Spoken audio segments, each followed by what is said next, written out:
What's up guys, it's MD Shady and today I'm going to be showing off my Funko haul from the last couple months, so let's check it out. So basically every month we do a haul video for the Funko stuff that I've purchased, but May we did not do one. I was sick for a few days and we just couldn't end up filming it at the end of May, so we figured we'd just wait till the end of June and do a bigger haul. It's a decent haul this month too for the 2 months combined, so let's go right ahead and get on to the first items that I picked up from our local GameStop. The new Rhea Ripley, and this pop is awesome. I actually did pick up 2 of these, one for myself and one for my coworker. And yeah, this pop looks sweet. I think that Rhea Ripley looks great in pop form. There's lots of detail with like the nose rings and everything, which I thought was really cool. And then the next pop that I picked up from our local GameStop is the metallic Green Goblin. This is awesome. It's so cool to see some of these type of Spider-Man pops. Of course it is for No Way Home, but that's the iconic Green Goblin, which is sweet. And I think that the metallic on this pop actually looks really good to make it look more realistic to the suit in the movie. And then one of my more recent pickups, but it was from our local GameStop, is some Biddy Pops, my first ever Biddy Pops. So here we have some of the TMNT Biddy Pops. This is the set that has Leonardo, Michelangelo, as well as April O'Neil, and then the mystery Biddy Pop as well. And then I also picked up the set that has Donatello, Shredder, and Baxter Stockman. I don't know why I couldn't recall his name.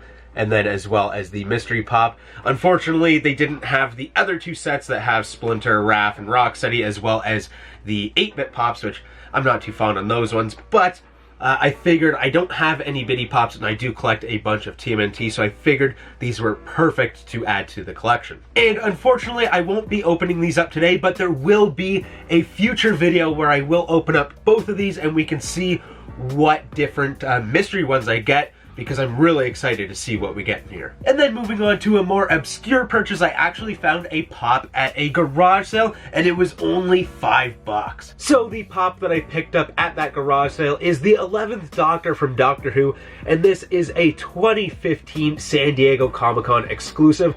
I was super pumped to find this because you don't really see a lot of like con stickers from 2015 out in the wild very often, and it was at a garage sale. I'm thinking to myself, I don't even know the value of this, but $5 seems like I have to get it. Now, the box isn't in the best of condition. There is like a little bit of, like here, there's like a little bit of a ding, and obviously it's what, 8 years old at this point, so it is one of those older pops, but super cool to finally have this sticker in the collection, but I probably will end up selling this pop. The next 2 pops that I have to show off, DK actually picked up for me. The Max from the newer wave of Stranger Things pops. I was never able to get this when I purchased the rest of the wave, which you can see on the back of the box here.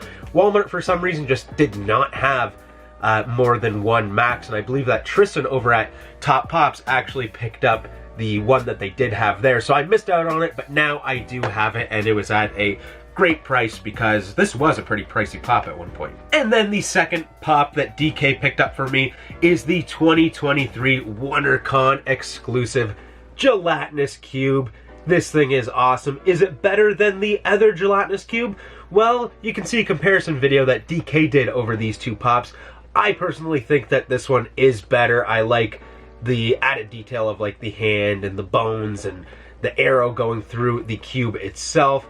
And I also like that it is the blue cube because that's more of what you see in D&D. But overall, this is an amazing pop. The next 3 pops that I have to show off I picked up at Niagara Falls Comic-Con, and they were actually from Top Pop's booth. So the first one I got is the GameStop exclusive Invisible Girl. This was actually in a mystery bag that he had, and I think yeah, right there it says $32, I think, or $35? $32, okay, yeah, it's upside down, that's why. $32 for the value, and I believe the mystery bags are $20, so, I mean, you're getting your profit on this, which is great. Unfortunately, I do already own this pop with the EB Games Canada sticker, so I probably will end up getting rid of this one and probably keeping that original one that I've always had. But it was cool to pick up a Fantastic Four pop out of a mystery bag, considering I do collect Fantastic Four pops.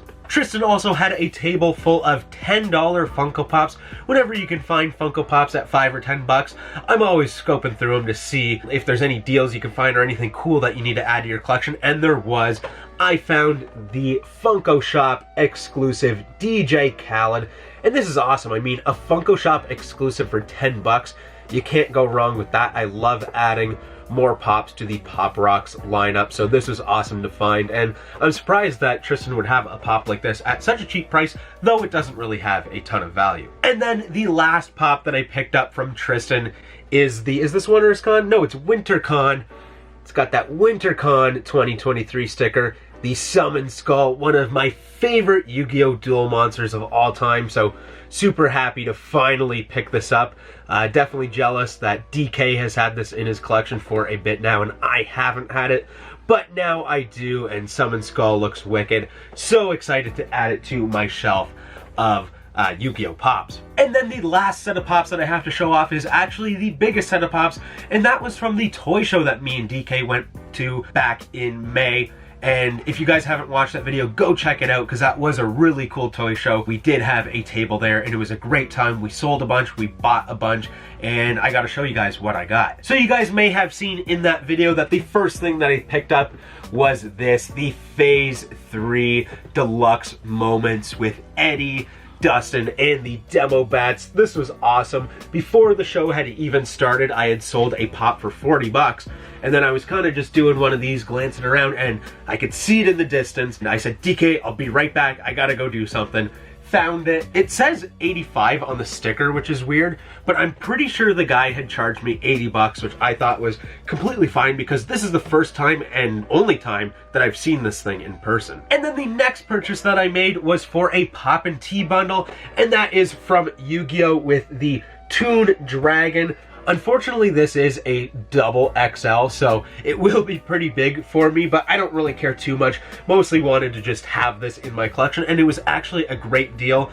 This was $65, which I think is fine when you think about you're getting a pop, you're getting a t-shirt. Of course, it is more than retail, but that's fine, and you expect that at a toy show, but there is a kicker to it. I also picked up the Silent Swordsman Funko Shop exclusive, and this was completely free. Basically, I said I was going to buy this pop, and I believe he had this for $5, which just does not make sense to me. I would have paid $5 for it easily, but I said, hey, if I buy this, will you throw this in? And the guy happily did that. So I got this Pop and Tea combo as well as a Funko Shop exclusive, both Yu-Gi-Oh! For $65. Can't go wrong with that. Then another pop that I picked up is the Simply Toys exclusive Flocked Bert.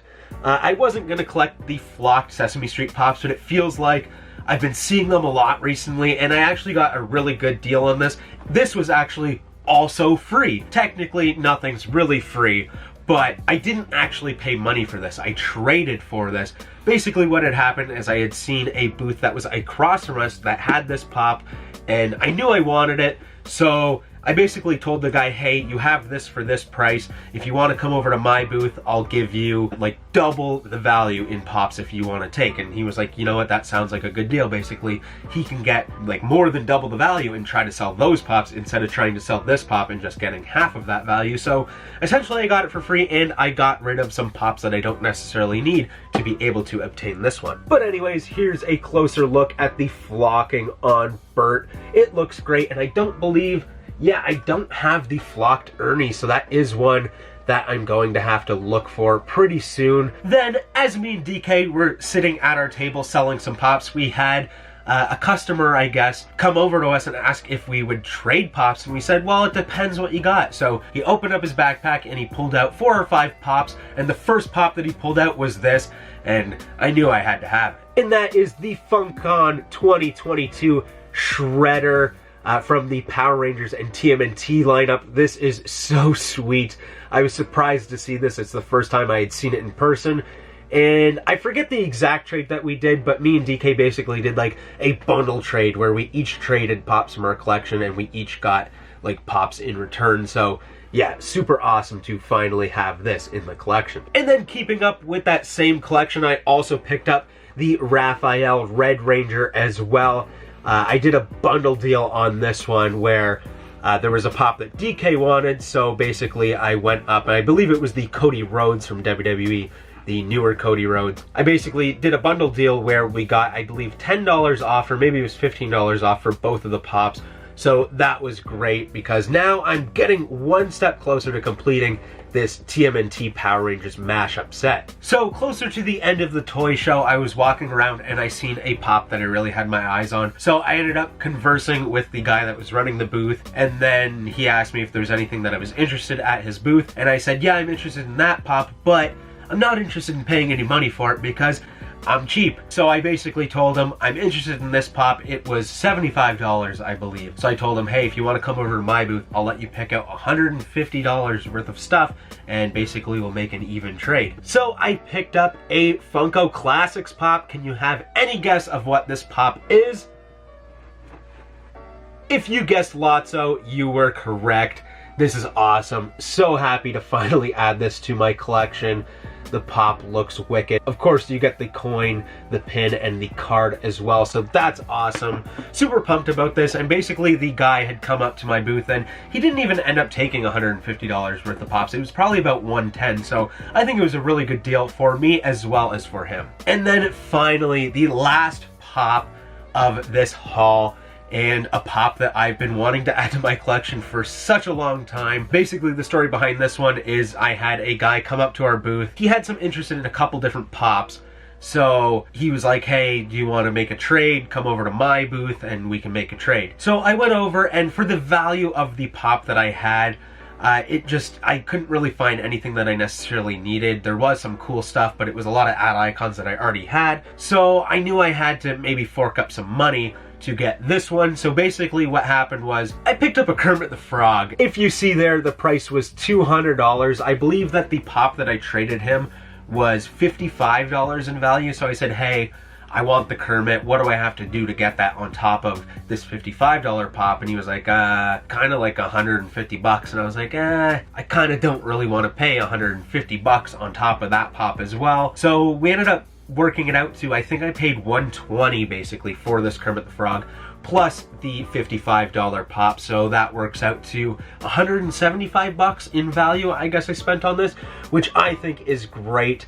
The Muppets is one of my favorite things of all time to collect, even when it comes to other products besides Funko. And I don't have a ton of them, so it's awesome to get Kermit the Frog finally in the collection. There's the side of the box. Look at that green. That looks wicked.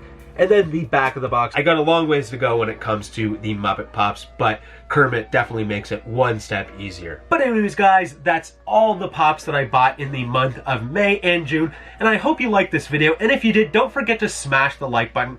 Leave a comment in the comment section down below. Don't forget to subscribe if you're new here, and hit that little notification bell to be notified when future content like this video gets released. But anyways, guys, I'm out of here. Peace in, peace out.